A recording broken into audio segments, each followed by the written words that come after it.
13 sena ilu il-pjan kien li l-post fejn l-erba' ġie inawgurat il-Park tal-Familja f'Benajsa jispiċċa maħżen tal-containers minflok illum dan tbiddel fi spazju rikreattiv għall-familji.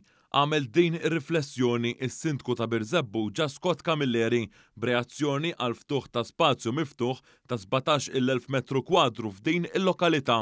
Bla dubju dan huwa l-ewwel park tax-xorta tiegħu f'Birzebbuġa. Park li ħajoffri buffer zone mill-industrija tal-Port Ħieles għal dik tar-residenti. Jiġifieri permezz dan il-park qed nofru soluzzjoni aktar ta' arja nadifa u park ta' rekreazzjoni għal familji Birzebbuġin u dawk li jiġu mill-madwar. Apparti minn hekk illum ninsab ftit emozjonat u determinat li nkomplu bl-istess ħidma li għamlu konsili ta' qabilna. 13 sena ilu dan il-post qegħdin fih illum kien ħajintuża kien hemm applikazzjoni biex jintuża bħala container storage unit tal-Port Ħieles.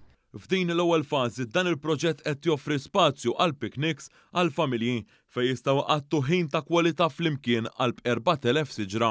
Dawn is-siġar tħawlu minn diversi entitajiet fosthom Infrastructure Malta u Ambjent Malta.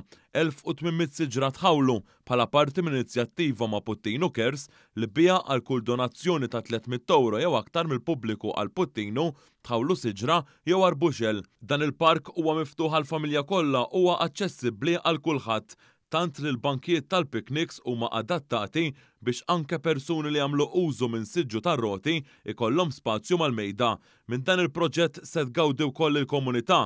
Fil-fatt ġie ffirmat ftehim mal-Malta Girl Guides sabiex jagħmlu użu minn dan il-park għall-attivitajiet tagħhom. Is-Sindku ta' Birzebbuġa Scott Camilleri fakkar li dan il-proġett jingħaqad ma' oħrajn favur il-komunità ta' Birzebbuġa. Ovvjament il-qalba tal-komunità titkompli tiġi mħarsa mill-lat ta' proġetti li qed nsejħulhom green. Ftit ta' xurilu għala wkoll l-impjant tal-31 ta' Marzu f'Birzebbuġa.